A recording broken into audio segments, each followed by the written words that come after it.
In a system that puts profits over everything, small gangs of billionaires are given free rein to plunder the planet.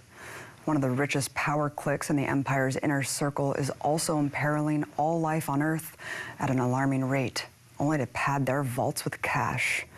In the United States, the oil industry is a giant cash-engorged beast with the loyal servitude of the state at its beck and call. Its vast accumulation of wealth has led to its vast accumulation of power and influence in today's society. A resource that's the pivot of the modern industrial economy has made every oil-rich nation a prize to be won by every aspiring world empire. In the past half-century, the U.S. has sacrificed untold lives, limbs, and resources in its scramble to seize larger and larger pieces of the market. From funding dictators to fueling proxy battles to all-out wars of aggression. Entire countries like Saudi Arabia, Azerbaijan, Qatar, and others have been established as oil monarchies, owned by American oil corporations, armed to the teeth by imperial sponsors. Every president from Truman on officially dubbed access to oil a matter of national security, meaning worth going to war for. The oil industry's vast power was pioneered by the son of a snake oil salesman, John D. Rockefeller, a cutthroat capitalist who bought his first refinery in Cleveland in 1865, later named the Standard Oil Company. Many emerging oil companies were competing, but Rockefeller's Standard Oil tipped the scales. They used an illegal deal with railroad companies for cheaper transportation to bully more than 20 refineries into selling themselves to Standard Oil under threat of having to compete with impossibly low oil prices. Other strong-arm tactics were used to buy up the industry. For example, if a refinery didn't want to sell itself, Rockefeller would buy the pipeline, then just cut off its oil supply. The dried-up refineries had no choice but to submit to Standard Oil's clutches. By 1879, Rockefeller's shady gangster tactics, with the help of big banks and lavishly bribed politicians, allowed Standard Oil to gobble up 90% of the country's oil refining industry. With over 100,000 workers under his belt, Rockefeller was harshly anti-union and squashed any attempts for workers to organize. The modern-day monopoly was born, one of the economy's biggest sectors in the briefcase of a handful of fat cats and top hats.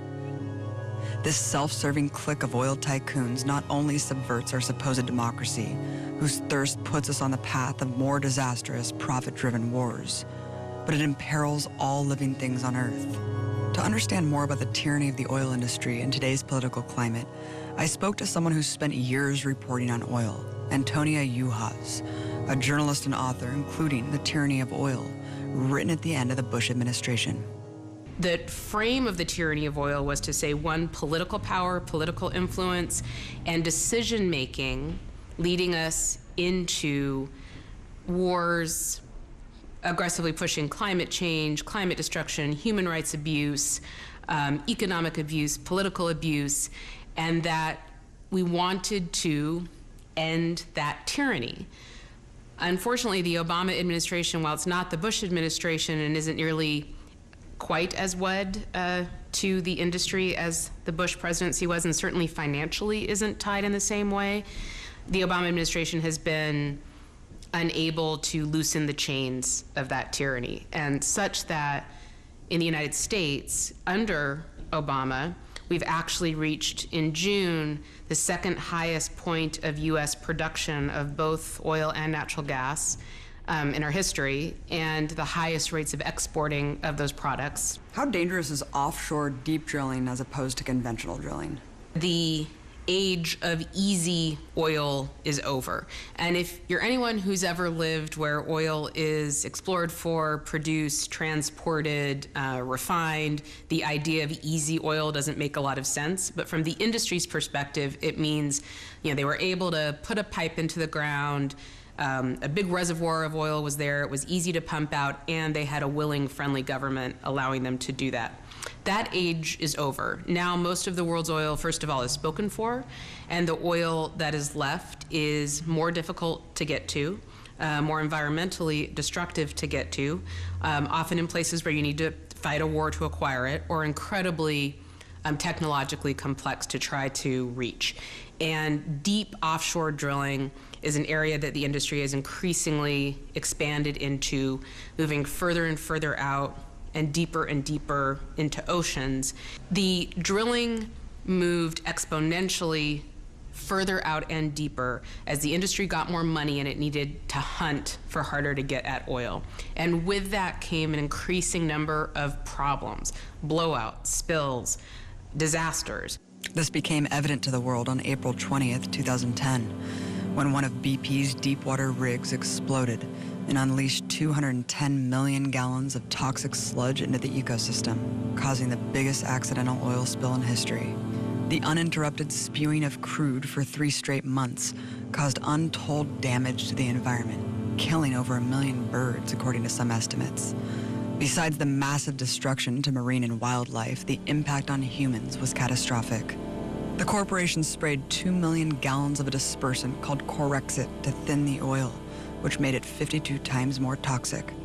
Millions of families whose jobs and livelihoods were interdependent on Gulf marine life were decimated.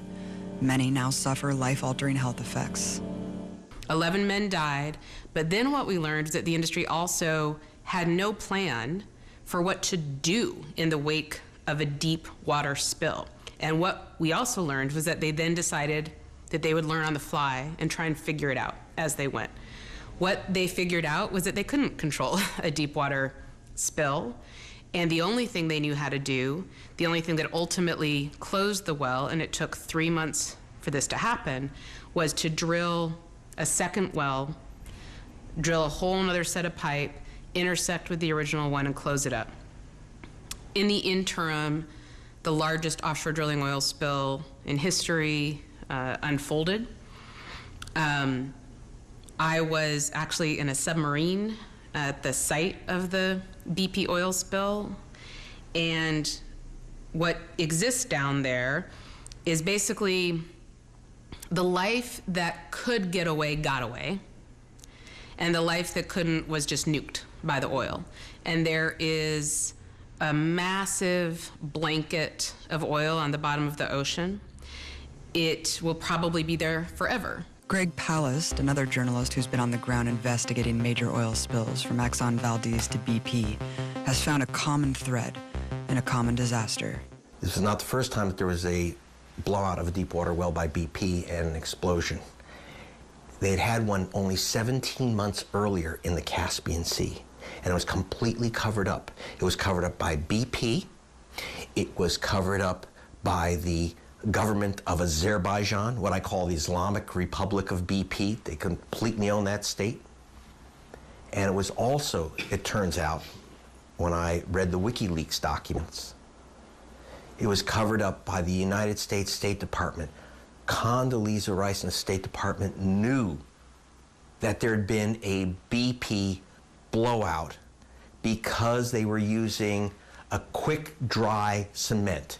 It was to save money.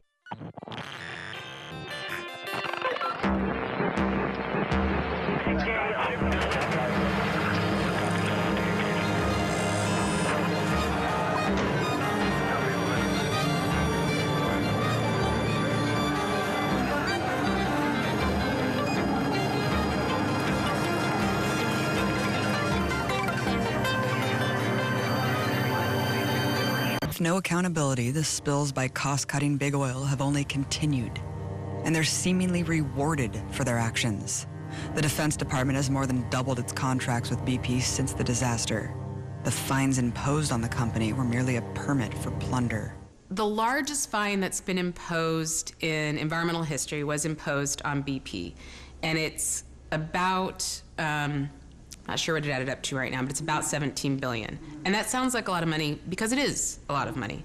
But this was also the worst environmental disaster, certainly the worst oil spill to hit the United States, the worst offshore oil spill in the world. And we have laws, and those laws say, one that's very specific: if you spill oil, you pay a per barrel of oil fee for doing that. And then on top of that, as a result of the Exxon Valdez oil spill, and actually George Bush Sr. as president pushed through really important legislation that said, basically, if you cause an oil spill, you have to put everything back to zero. You have to put it back the way it was.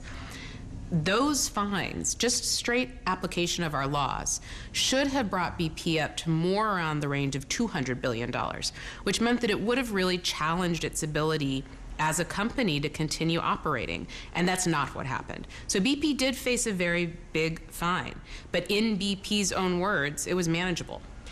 And so it definitely very much brings to mind the power of the banking sector, which is, are these companies just so big, so powerful that they are bigger than the government's capacity to control them?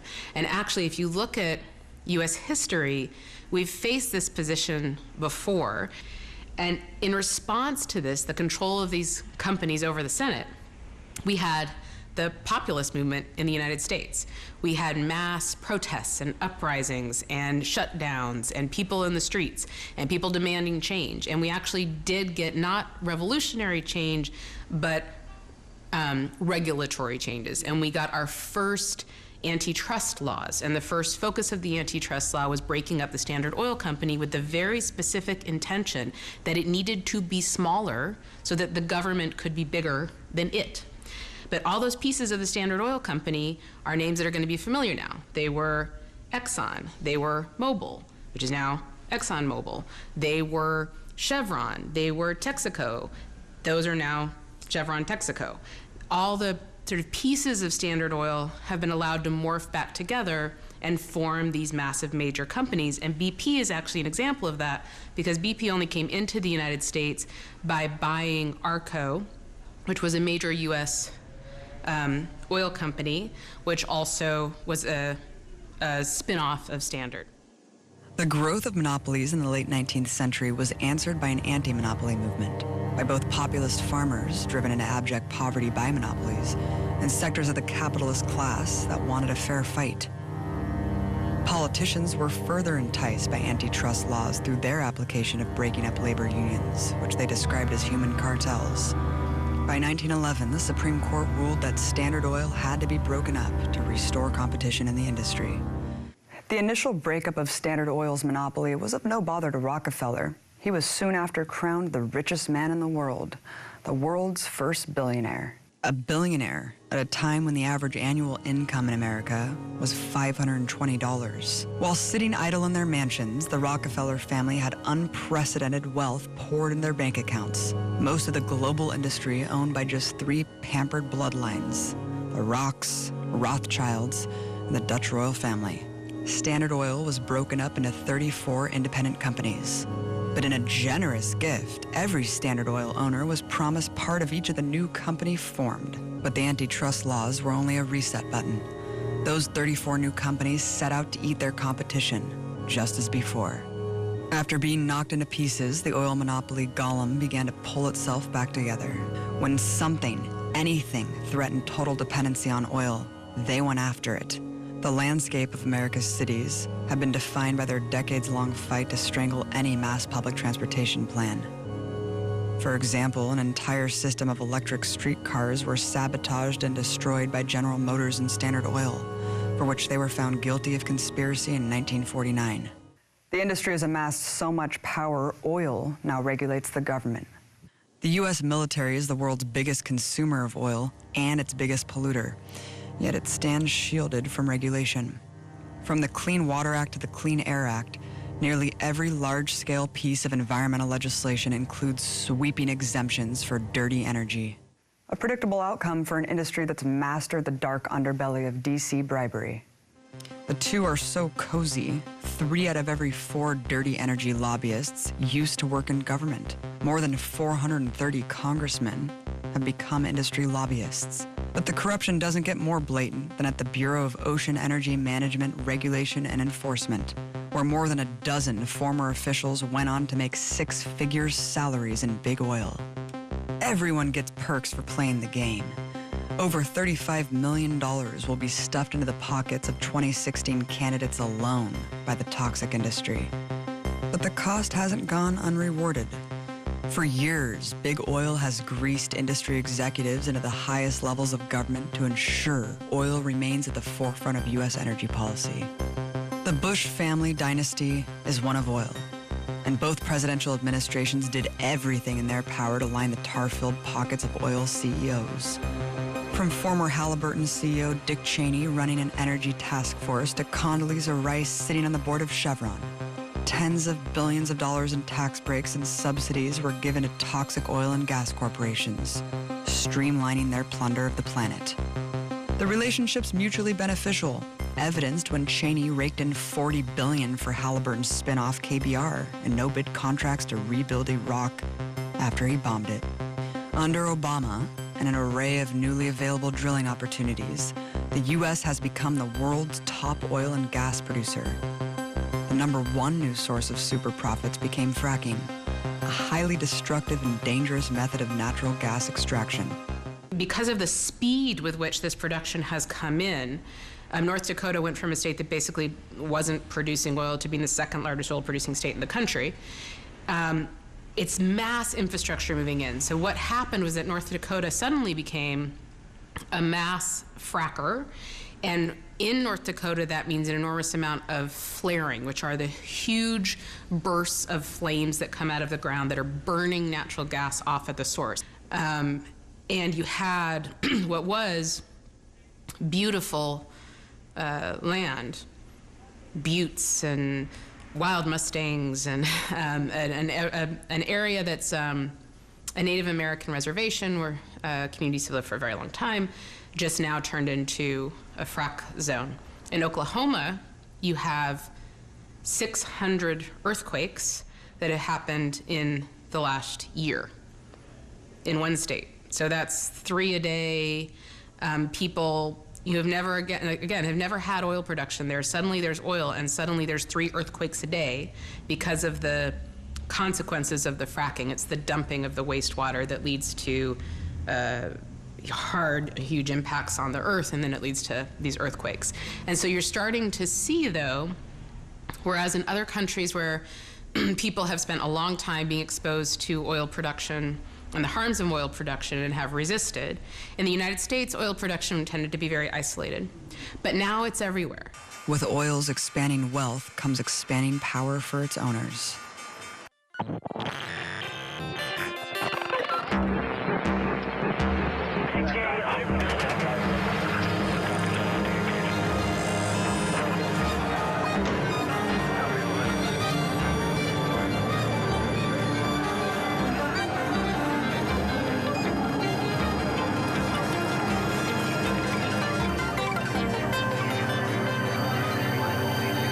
Oil is the political process. There's not influence. It is the political process. I mean, we saw, for example, during the Bush administration that the oil industry was our government. There was no difference.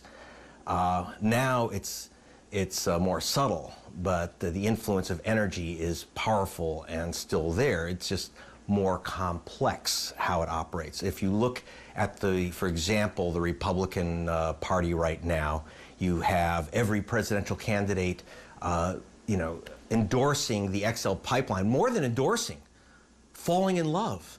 I mean, Ted Cruz actually said, you have to love the XL pipeline. He sends Valentines to a pipe, right? I mean, this is how extreme it's gone, so that they're kissing the pipeline, they're loving the pipeline, like why? And the answer is a 4-letter word, KOCH, the Kochs. Now, follow how this operates and how this affects our foreign policy, okay? The Kochs' big refinery, they bought a big refinery on the Gulf Coast of Texas, and they were losing a fortune because even though it's in Texas, it can't use Texas oil. And so what they had to use was heavy, heavy oil. They could only get it from Venezuela. They charge a premium, used to be a discount. So they had to get rid of Chavez and Maduro and that progressive government in Venezuela. They could either do it by assassination, as Pat Robertson suggested, that didn't work, or they can manipulate the country's political system, that may work or may not work. But all else fails, get the oil from somewhere else, Canada, at a super steep discount. That gives you the XL pipeline. And that's the whole reason for the XL pipeline. The Kochs don't own the pipeline, but they're the ones who get the oil. Each Koch brother will make about $1 billion extra a year if the XL pipeline goes through. Now, you say, well, what about the Democratic side? There's an opposition? Well, yes and no. The Democrats have their own alliances, like with BP and the current administration. So, for example, President Obama, let's not cook the planet. Global warming is a terrible threat to everyone. And yet, he approved drilling in the Arctic.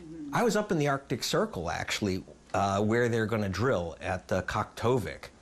And I was called up by the Inuit speakers, Etok, the great whale hunter, and he said, look, we're done. We're finished as a people if they drill here. I mean, and also if you have a spill in the Arctic Ocean, it goes under the ice cap to Norway. There couldn't be a dumber, stupider, more dangerous, poisonous idea than drilling in the Arctic, and yet you have a Democratic president that approved it. So that only happens because you had a tremendous influence by BP and Shell in the current administration. The Kochs have tremendous influence mostly on the Republican side, but you know, they are not Republicans. Koch Oil is not a Republican operation. They are for Kochs, and you know, they don't bet on the horses, they own the whole damn racetrack. Of course, the majority of scientists in the world have agreed to the consensus of human-caused climate change or human-exacerbated climate change. Americans seem uniquely ignorant in this analysis. I wanted you to kind of analyze how the media disinformation campaign works on behalf of the oil industry. One of the ways it does it is it buys up a lot of academics. Almost every biologist in America is on the payroll of British Petroleum through a $500 million grant to the Lawrence Livermore Laboratory, which controls almost all the science of oil spills. Now what's happening with climate science is, again, it's not just air pollution, it's money pollution of science. So they'll take a dissenting scientist and they will blow up their stature. Earlier when you said National Petroleum Radio, of course you're talking about NPR, and this is the most amazing report ever, right? In the wake of the BP oil spill, they have on this scientist who's talking about, don't worry, the oil is just gonna be eaten by oil-eating bacteria. Yes. And talk about that specific report and what's behind it. $500 million dumped into the Lawrence Livermore Laboratory, and those scientists under Livermore's control took over the airways. Obviously, BP worked very hard to get their guys out there, and never on NPR, which was leading this charge, that Mother Earth cleans itself, never once did I hear that these guys were paid for by British Petroleum. That's important. Ivor van Heerden, who was head of the Hurricane Center at Louisiana State University, after Katrina, he said the reason why this city was underwater was because the oil industry had destroyed the mangroves. All the drilling and dragging of drilling rigs, etc., had basically destroyed 100 miles of swamp protection. People say, why do people live in New Orleans underwater? Well, the Gulf Coast was brought to the edge of New Orleans by the oil industry. Van Heerden had raised the alarm 1 month before Katrina drowned New Orleans. He said this city could be underwater in 30 days. 30 days later, it was underwater. He said that on British television. He was right. Instead of building him a statue and say, thank you for telling us, trying to save this city, they shut down the Hurricane Center. Can you imagine Louisiana shutting down its Hurricane Center, and they replaced it with a wetlands center? What was going on here? They got a check from Chevron Oil. Chevron said, we will pay for and fund a giant center, academic center, if we get to pick the professors and you close down Van Heerden and his Hurricane Center. So Louisiana State University lost its Hurricane Center, if you can imagine, for this oil company, basically propaganda forum, where the oil companies literally pick the professors. Remember, we don't have an investigative media in America. Our reporters don't go after facts. They're not reporters, they're repeaters. Instead, what they do is they say, well, on one hand this, on one hand that. Well, some scientists believe that the Earth is getting hot and we're doing this to Mother Earth. And then there's some guys who say no. And they don't bother to tell you that those guys who say no are on the payroll of the oil companies. But we don't have time for the super elites at the helm to suddenly care about the environment. Drastic, immediate action is needed to even begin to turn around the situation. The United Nations last year came up with its most definitive statements on what was needed to basically avert the worst consequences of climate change. And the action that was made very clear was that 3/4 of known existing fossil fuels need to stay in the ground. That's it. That's the only way not to avert harm caused by climate change, not to avert the problems that we're already experiencing, but to avert the worst predicted consequences of climate change. So that means that where we need to start from now is that the resource needs to stay in the ground. But the empire is doing the opposite of that, chasing profits at any cost. 20,000 oil spills are reported each year in the United States alone, not to mention millions of gallons spilled across the world in once pristine habitats like the Amazon rainforest. In the Niger Delta, they have had the shocking equivalent of an Exxon Valdez spill every single year for the past 50 years, courtesy of untouchable overlords like ExxonMobil and Shell. More oil spilled from train crashes in 2013 than in the previous 4 decades combined, or more than 1 million gallons of crude oil spilled from derailed train cars across the country. In 2014, the number hit another record high. Yet rail remains the #1 preferred mode of transportation for oil companies. Hundreds of thousands of miles worth of pipelines traverse the length of West, a stretch of ticking time bombs of potential disaster run by unregulated, cost-cutting owners. Between 2008 and 2012, over 500 oil industry workers lost their lives in on-the-job accidents, a rate 8 times the average of other industries. So much detriment for a resource that's not even necessary. If this system put the needs of people and the environment first, there would be little dependency on such a damaging fuel source. Stanford engineers have already developed a cost-effective, state-by-state plan to transition the entire U.S. to all renewable energy sources by 2050. The cost of the Iraq war alone could have covered all global investments in renewable energy needed to halt climate change trends. We see that big oil can buy the politicians who regulate it, have the military pledge allegiance to its interests, be shielded from pollution restrictions, leech off U.S. tax dollars, control mass media, crush alternative energy, and avert punishment for all of the crimes it commits. It is utterly insane that small boardrooms of self-serving billionaires are empowered to act as though the only future that exists is in their stock portfolios. They've been destroying lives and habitats for over a century, and now their unfettered greed is a threat to human civilization itself. Their path towards a tar-covered, uninhabitable dystopia won't be reversed unless the power structure is flipped. We can't fight the rule of oil tycoons without fighting the system of corporate empire that dutifully serves them.